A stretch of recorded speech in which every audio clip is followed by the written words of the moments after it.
today, and Sarah is one of your social workers here in the village. And today we are talking about coming up next week, which will be the 24th on Friday.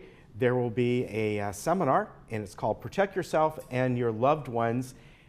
And what this is really about, more than anything else, will be financial abuse of seniors, right? Yes. So welcome. Thank you. This is the first time that you've done one of the segments. Great to have you here today. So tell us about the overview of this, of what it's going to be about. And I know it's about kind of abuse in general, but as it says on the flyer, the main topic will be financial. Right. So this presentation, was organized through the Orange County Strategic Planning on Aging Committee.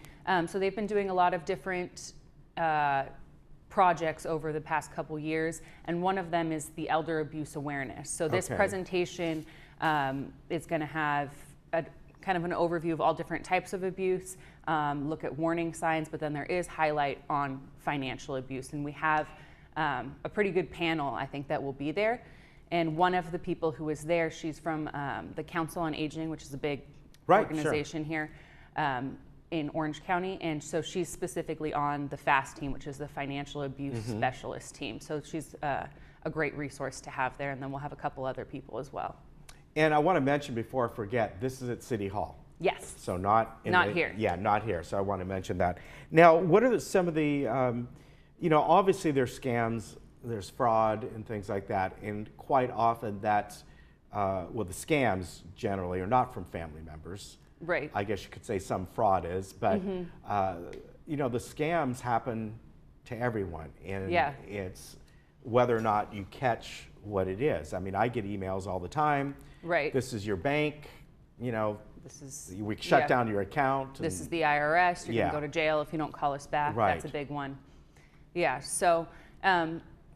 It'll talk about common scams, what to be aware of, probably some things in that respect that people know, but also maybe some less common things, or if there is family member, how to deal with that. If you are suspecting that may happen to someone that you know, what are warning signs and what can you do to help? Because sometimes people realize it but don't know how to intervene or talk to that person or what to do after that. And the family member part can be a lot more tricky because it could be that that family member has the power of attorney because of a variety of reasons, possibly that the person's mental health isn't as stable as what it used to be.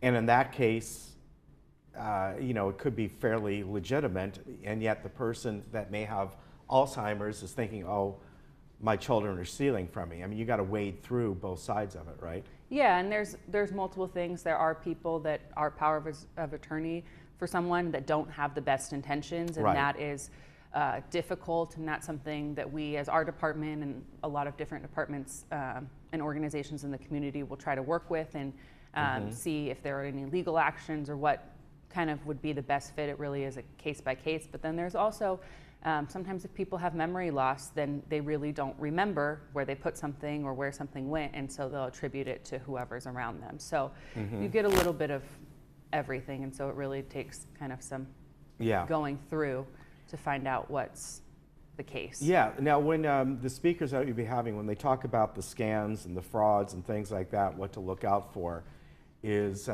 something that, again, it happens to everyone. It's, do you fall for it or not? Right. And if you do, how can you backtrack, and what are the community resources, and what can you be aware of, and how can you protect that from happening, and some of the basic stuff, making sure that you're on your the do not call lists and being aware of all of the kind of common mistakes. And but I think a big part of this presentation that will be helpful is we're hoping to have a Q&A, so question and answer at the end, which people will be able to ask more specific questions. We're going to try to get through and make sure that everybody has an understanding of all the key presentations. They'll have at the end of the presentation, there's community resources. So we'll go over that, and then there's also, so there's 4 different speakers. So the Council on Aging, the FAST team, the Financial Abuse Specialist. Then there's the Human Options, it has a safe options for seniors. So if seniors have experienced abuse, the lead therapist there is going to be a presenter.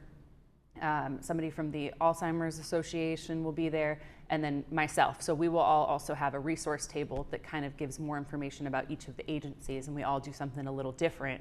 Right. So how people can benefit from each of those. Yeah, and you know, quite often, again, as I said, people, it's hard to get on a do not call list. They almost don't exist anymore. I read an article a while back because what happens is these companies just churn the numbers. Right. So you can block this number, even if you do that on your phone, doesn't matter. I know that's happened to me. Finally, it gets to the point where I'm like, I just don't answer unless I recognize the number. Yeah. As far as when you get the scams from, you know, your credit card has been declined or your bank and your account's closed, you know, if you really are worried about that, call. Right. Don't ever click on any link. I know this happened to me once, that I got something like, you know, we need to update your credit card and something like that. Why called? Well, sure enough, it was legitimate because they were saying, oh, yeah, my credit card expired. Right. I had automatic payments. You're right, I didn't update it. But I did not click on that link. I did not follow it. I decided, no. Good decision. Because who knows? You Right. get ones, they have, as you know, with these emails, it will look legitimate. It'll have their logo on them. It'll have the wording correctly. And Yeah. so, yeah. Well, this is going to be really great. And again, it is not tomorrow. It is next week, Yes. August 24th, 1 until 3 p.m. at City Hall. You're all welcome to go there. And you have an RSVP, and you appreciate it because there's limited. Yes, I think there's 70 attendees. Okay.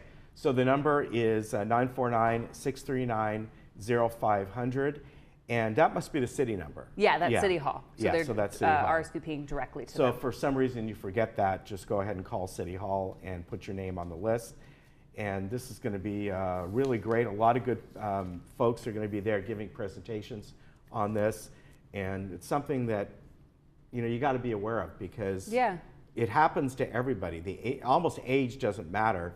Oh no, I got a call yesterday about an Amazon account telling me to sign up and that I could get thousands of dollars each month, and you know, so and emails and calls like daily. Yeah. So me too. It's across the board. Yeah, you got to be aware. Sarah, thank you for coming up. Yeah, thank you. And I'm sure you'll be coming on here once every few months. Yeah, check in. All right.